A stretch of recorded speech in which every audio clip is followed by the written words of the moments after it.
The late Queen must be mad in her grave. Meghan Markle fired the fatal shot while William and Catherine were in crisis as never before. So how grimly predictable of Meghan to come crashing in with this basic beige relaunch and such trashy royalty for sale is exactly what the late Queen always feared. Hello, and a very warm welcome back to my YouTube channel. Just when you think Meghan Markle might display some of that kindness she just loves to extol, well, she can't. She won't. On the same evening that her husband and his estranged brother Prince William appeared separately at an awards ceremony honoring their late mother, and as scurrilous speculation about Catherine's illness, the faked family photo, and even the strength of her marriage reached fever pitch, Meghan launches a lifestyle brand on Instagram. First of all, how crass and vulture-esque to launch a commercial website on the same day of the Diana Legacy Awards. Not only she's using the titles for commercial purposes in violation of the agreement, but the logo has an element that looks like a crown on top to give the vibe of royal warrant. What's worse, hours later, she and Harry announced the winner of their own $100,000, the National Association for the Advancement of Colored People Digital Civil Rights Award through Archwell. Meghan Markle, much like nature, abhors a vacuum. American Riviera Orchard is the latest addition to brand Sussex, and it's a beige and basic as our Duchess of Despair and her endless grievances. The urgent text message from a friend said it all. I can't cope. Who among us can? Especially those of us stuck with them stateside. Let's get one thing straight. We don't call our coasts Rivieras in America. They're beaches, lakefronts, or bays. We love them. We sunbathe by them. We perambulate and picnic and walk our dogs, but we don't call them Rivieras. As for that orchard, it's clearly meant to evoke her and Harry's grand $14 million estate in Montecito, replete with fruit trees, a chicken coop, and rose gardens. You know, the things that average American women can relate to as inflation kills the dream of ever even owning a starter home. But buy Meghan's overpriced kitchenware. Oh, does she remain on brand as ever? By which I mean a mass of contradictions? Let's break this relaunch down while holding close the notions of compassion, lifting up our fellow women, except Catherine, of course, because Catherine made her cry, holding space and begging for privacy, while continuing on the worldwide privacy tour.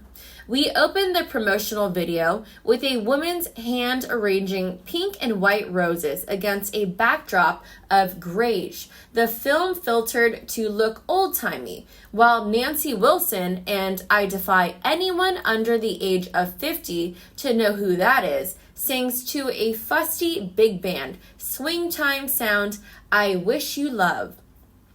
Aha, Meghan Markle, know thyself.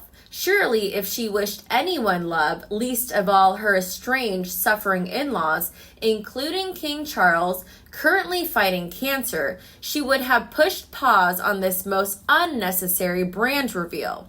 Then again, Meghan has always gratuitously inserted herself into narratives, into victimhood, into our very lives, with unrelenting force. So why not the lifestyle, cooking, wellness space?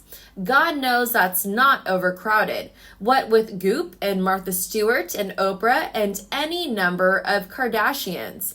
Our next shot is a fuzzy, soft-focused look at Meghan from a distance, whipping something up in her kitchen while wearing an expensive-looking white top, as so many of us do. Because when we think of Meghan, immediately we think of cooking, sweets, treats, the jams and preservatives she's going to sell here, along with a forthcoming cookbook. Yes, few public figures of our time evoke hearth and warmth, the comforts of home and family unity as she does. This action shot, as it were, is followed by a long look down an arched stone hallway at a woman in silhouette, dressed in a black ball gown for the day. Could this be our Duchess? Against a bright sky, she seems to bend down to pet a dog, then stands back up to, well, it's unclear why she's all the way back there or what she's even doing. Then we flash to the title card, American Riviera Orchard, written in the style of Meghan's famed calligraphy, with a vaguely royal insignia hovering above, all in thin gold embroidery. Class or trash? I vote for the latter. This was everything the late Queen Elizabeth dreaded. The Sussexes commodifying royalty, using it to shill some copper cookware and start an imitation Ina Garten show while capitalizing on their family. Never more in crisis than now. As the king has withdrawn from his public duties, as the slimmed-down monarchy suffers amid Catherine's prolonged absence, Meghan applies for a U.S. trademark to sell tablecloths, napkins, glasses, decanters, jams, and jellies. It's pedestrian verging on camp. The more seriously Meghan takes herself, the more her personal brand suffers. The more she exploits her grasping desire for fame and relevance, the further she falls in the public's estimation. That ball gown, the idea that we can't get too close a look at her. What is this, the fall of Sodom and Gomorrah? Will we all turn the pillars of salt if we see her? Quick question, will Meghan be selling salts? Not just any salt, mind you, like pink salt, sea salt from the world's rarest, most exotic bodies of water. Rivieras, if you will. The thrust of any celebrity lifestyle brand is hubris.